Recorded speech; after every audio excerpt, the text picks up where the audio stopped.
Okay, so Assalamu alaikum warahmatullah again. Thank you so much for being here. Now we have our first poster in this room. This is Dr. Abdelhamid Drahim. He's talking about the general aptitude test, the prediction power of learning English. Dr. Drahim is at Imam Mohammed bin Saud Islamic University, and he's also working at Liverpool John Moores University. Thank you so much, Dr. Abdelhamid, and you can start whenever you're ready. Thank you. Assalamu alaikum and hello everyone. Many thanks for joining my short poster presentation about the general aptitude test, or as it's referred to, Al-Qudurat, or the GAT, during my presentation. Actually, my quite long story with this test began back in 2003, when I was among the first cohort students who took the test after it had been introduced. To give you a bit of background about the test and its importance, it's basically a standardized test used as an admission requirement for universities, mainly in Saudi, in addition to the high school scores and the academic achievement test. And this is only required for scientific majors, which has not been introduced until later. The main goal of the GAT is to assist higher education institutions in selecting applicants who meet their requirements. Therefore, it is a high-stake test that has a huge impact on more than 350,000 students who sit the test in one of its sessions every year. And it weighs from 30 to 40% of the admission requirement. In this test takers are tested on their analytical and deductive skills and their ability to learn in general, regardless of the field of study that they are going to pursue. The test has two sections, quantitative and verbal or language part, which both have subsections or skills involved in them. So from that time, I had to prepare to take the test. And while taking it twice, I was impressed by the idea of the test, what it measures, and how it's organized by QIAS, or the National Center for Assessment. And more importantly, or the primary question, why is it required? So long after, during my master's studies, I was taking a course in language acquisition, and one of the core concepts in the field of second language acquisition is individual differences, or in another word, differences of characteristics between language learners and their effects on learning outcomes. Language aptitude, or ability, is one of these, which basically varies from one person to another and start to appear from an early age of everyday life, as in the communication skills or in an educational setting in many aspects of the first language, either or written. So being introduced to this topic of that course brought my initial interest of the test back to the surface, as the name of the test indicates. Hence, my questioning about the purpose of the test started to fine-tune, and I took the step forward by investigating the power of the test in predicting university students or university applicants' future success or performance in learning English. We may start by thinking that since the GAT assesses aptitude in Arabic, its validity in predicting English language performance assumes that cross-linguistic influence occurs. I mean, one's knowledge of a language, say the first one, influences the other, the second one. Well, deriving from a hypothesis called the interdependence hypothesis, which states that all languages share common cognitive mechanism, despite the apparent differences between them. We can examine that assumption and see if good ability in the first language could foster learning another. Therefore, investigating the GAT can give us insights in the two issues. First, its effectiveness in predicting university success, and second, predicting performance in learning a foreign language. To break that down, there are two levels of examining. The first one is by looking at the test total score or total results of its two sections and compare them statistically with the general grades or the GPA that students get in university after studying for, say, 1 semester, 2, or at the end of the program. If the more score students get in the GAT increases the GPA, this indicates that the test is able to predict. And this prediction has a degree of power, which will be mentioned later. And this is what I did in the small scale project of my master work, and the positive findings I got led me to the second level of examining the test effectiveness. So I carried on the work in my PhD studies and dug deeper and looked at the details underpinning the test verbal section score. And I extracted the construct scores of this section, which are analogy, context error detection, sentence completion task, and reading comprehension. Then I compared these scores with not the GPAs, but with the language skills tests themselves, such as reading comprehension. So this fine-grained approach would give me more accurate insights around the effectiveness of the test as a predictor of university success and as an indicator of performance in learning a language. What I have found, interestingly, and in comparison with previous studies, that this approach I used revealed the prediction power of the test, up to 19% of the performance in learning English, which is considered relatively high in such associational and prediction studies. You may wonder, as I did previously, where's the remaining of this percentage? Actually, what will account for that are other factors, cognitive and non-cognitive, than language aptitude, that can predict language learning, such as the time students spend on studying, the quality of the program, and the teacher's role, etc. Therefore, I looked for such similar factors and integrated them into my investigation of the factors that can contribute to the prediction, namely motivation for learning the language and learning strategies students adopt. And I came to conclude, based on the test results I had of both languages, Arabic and English, and students' report of their motivation and learning strategies, that aptitude in Arabic, with students having intrinsic from the inner motivation for learning languages and adopting problem-solving strategies for learning, they can all contribute significantly to the prediction of performance in an English language program at university. Finally, and back to my curiosity of the test, which I hope to continue, I can confidently say that the GAT is a good indicator of success for English language courses, and that aptitude in the first language is transferable to the second, given that the GAT is a valid assessment for admission into university English language programs in Saudi Arabia.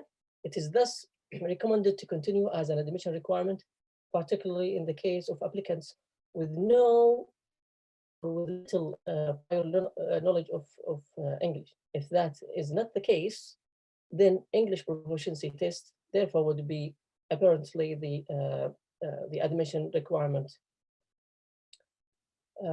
Thank you for your listening, and if you'd like to have a look at the full thesis, you can do so by clicking on the link provided in the poster, where you can find my full thesis. Yeah, and these tables are some of the samples of the test that I did, and also this is the model that depicts the factors that I use to predict, or I come to conclude to predict students' future success and learning English performance. Thank you very much again, and I am happy to receive your comments or questions. Thank you so much, Dr. Abdel Hamid. Very interesting poster, very interesting results. I like this link between aptitude in different languages. Very interesting. Thank you so much. Thank you. If you have any questions, please post them in the QA area, and I can read them aloud for Dr. Abdel Hamid. And also, Dr. Abdel Hamid, if you can, please maybe share the link in the chat area so that we can maybe click on it, because it's not clickable in the poster. Thank you for letting me know. Okay, yeah, sure. The attendees actually like your presentation. Everybody is saying interesting, amazing, and they thank you for sharing the link as well. Thank you. I hope you find something useful in the thesis. Very interesting. Thank you. Okay, so would you like to add something? Because it seems that we don't have any questions. Maybe you have 1 minute if you'd like to add something before we finish. Well, that mostly from my part regarding the general aptitude test. In my thesis, I discussed another test which was developed by Oxford University, and I was about to recommend it as a supplement to the general aptitude test, which because it's based on an artificial language, where this test would examines the students or the applicants' ability to figure out or to think about how language works, whatever the language is. So yeah, I did an experiment about that artificial aptitude test, and you have the result in my thesis. However, the findings about my experiments wasn't positive, so I can conclude that the GAT is the good test to use without any need for a supplementary test. However, there's a room for more development to such alternative tests. Thank you so much for your presentation, for answering our questions, and we hope you all the best of luck with your research. Thank you so much. There is a final question, I think. It says that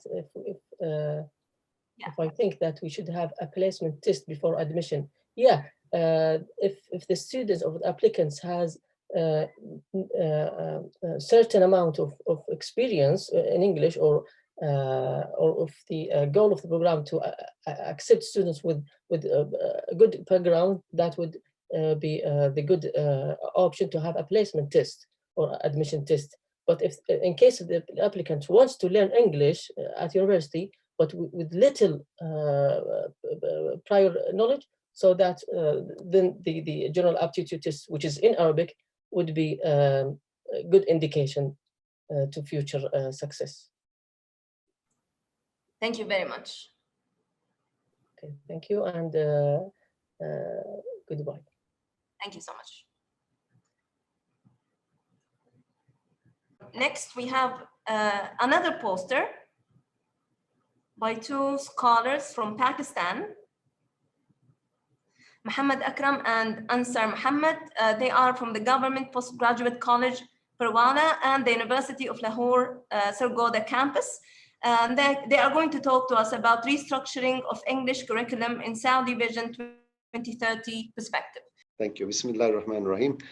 Thank you very much. First of all, I would like to thank the whole team at Prince Sultan University, and particularly Dr. Dina Al-Dakhs. She has been continuously in contact, and she's been just giving me updates regarding the conference.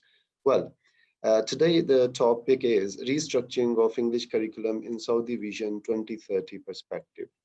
You know, particularly when we talk about Saudi Vision, the standard education is the basic point of this vision. And the Crown Prince has been there to just announce this, and his very personal efforts, they have been given full stress. And this shows that he has some commissive power to say something. And this commissive power on the part of the Royal Prince is that he's trying to convince for the general public. So this paper explores the educational features and goals of Saudi Vision 2030, and it highlights the importance of English language and restructuring of English curriculum in Saudi Vision 2030 perspective. The paper aims to investigate the effective English skills required by Saudi students to achieve Saudi Vision 2030. This vision has been utilized as specialized corpus for collocations and word lists. When I just submitted this abstract, the reviewer, they just had two comments. One was that why to just have analysis of the Saudi vision, and the second one was that you need to, how did you just analyze the course content? So I have just tried to given all the details, though minutely, here in this presentation. So Saudi Vision was introduced in April 2016 by Crown Prince Mohammed bin Salman Al Saud to achieve King Salman ibn Abdulaziz Al Saud directions with the aim of diversifying and expanding the economy's competitiveness. My first objective is for our country to be a pioneering and successful global model of excellence on all fronts, and I will work with you to achieve that. So these were the words from King Salman. And the significance of the study is that this study will add to the already existing knowledge and understanding of Saudi Vision 2030, with particular reference to the role of English language skills in Saudi universities in the cultivation of younger generation and diversified economy. The study will also serve as an eye-opener for the syllabus designers and policymakers to communicate the utmost significance of the inclusion of digital resources in learning and teaching English in Saudi Arabia. So in order to do that methodology, descriptive approach has been adopted. English language related course contents have been analyzed from the department websites of the following universities.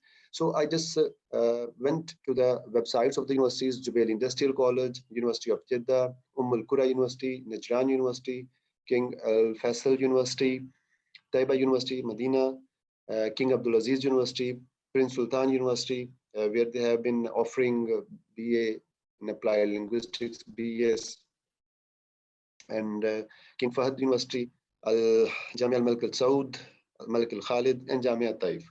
So these were the universities. On the websites, I went there and I just checked the syllabus contents, particularly in the preparatory year programs, because they are going to just join the professional fields after that. So my primary concern was to analyze the course contents of the preparatory year programs. So as I have been teaching in Jamia Najran in 2013, so I had an idea to just go through the contents as well. So I just took this idea from there, and then I just analyzed the 2030 vision. So this is a word list of Vision 2030, which has been analyzed through corpus analysis.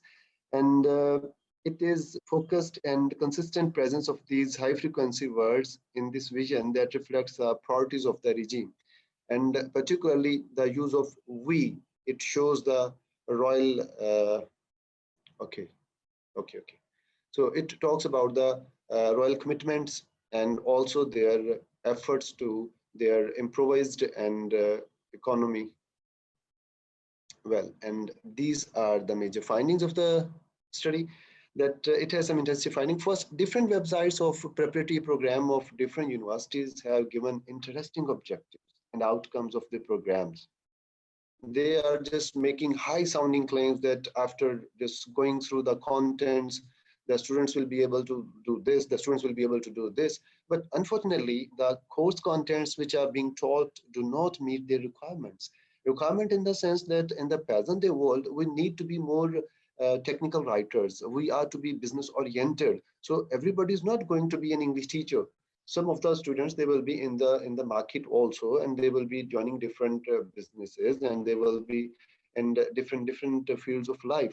So these sort of syllabi which have been taught in different universities, they have just taken some contents like we are teaching to the younger students, to the younger kids. So there should be some sort of technicality of the language, and some other professional and some functional aspects of the language should be taught, rather than just going through the syllabus and that we can claim that the course contents will be like this and the students will be able to do this and this. And then content analysis of some research articles published in the last 2-3 years in different research journals has been done, where the student's competency has been particularly assessed with regard to language skills and linguistic proficiency. And why it had to, I was to do it, Because when we talk about students' outcome, students' learning, then for that purpose, we need to check their linguistic ability, their linguistic proficiency, that what they have learned and what is their competency to just excel in the professional fields. So for that purpose, I just analyzed some 10 to 15 articles from different research journals which have been published regarding Saudi students, regarding their language abilities, regarding their linguistic competencies. And I have found that most of the students, they are just lagging behind. In some of the areas like pronunciation, because of there are some of some sounds, phonemes, which are not present in Arabic language. So for that purpose, they have to just go to the nearby sounds. And then in particularly the syntactic structure, the structure of the students regarding English language, that is not up to the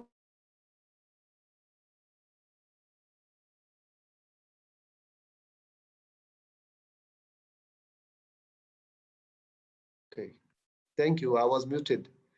Okay, so I was talking about the syntactic errors that have been found in different articles regarding different Saudi students. So I just took data from these different articles in order to analyze that what have been claimed in the syllabus contents and the outcomes of the students, whether they meet it or not. So the claims made on the websites included that students would be able to have advanced presentation skills for public speaking in both academic and professional environment, but in reality, they are not.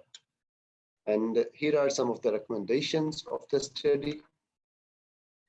A needs analysis of the course contents is essential to restructuring the existing syllabus. Because if we just go through the syllabus and we just made the need analysis in according to the needs of the students, then we'll be in a better position to restructure it, that what are the requirements and what we are offering to the students. Then Saudi youth should be given more chances to have interaction with the English-speaking countries, particularly American and European universities. And I know I'm in contact with some of the people who have been given generous scholarships from the government to go for the higher studies, and this is a very good option. Then language conferences, symposia like this one, this is a wonderful effort, and workshops should be arranged to give them some knowledge about the English language and linguistic research, so that the students may know where do they stand and what different technicalities are being in vogue in the research field. So there should be a need analysis of language skills required by the Saudi students for the Saudi Vision 2030. And the last but certainly not the least, and the very important one, preparatory year students should be trained regarding technical and business English writing, particularly because they are to go into the professional fields. And that's all from my side. Thank you very much. Thank you very much, Dr. Akram, for a very interesting presentation. If you have any questions, please post them in the QA area and I can read them out loud for Dr. Akram. Okay.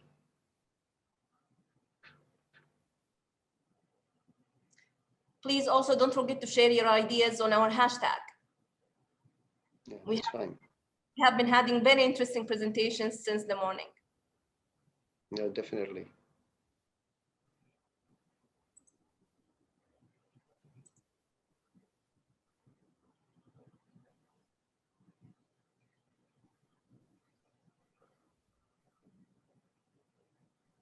So I have a question, if you allow me, Dr. Akram. Yeah, sure. What motivated you to work on Vision 2030? Have you been working in Saudi before?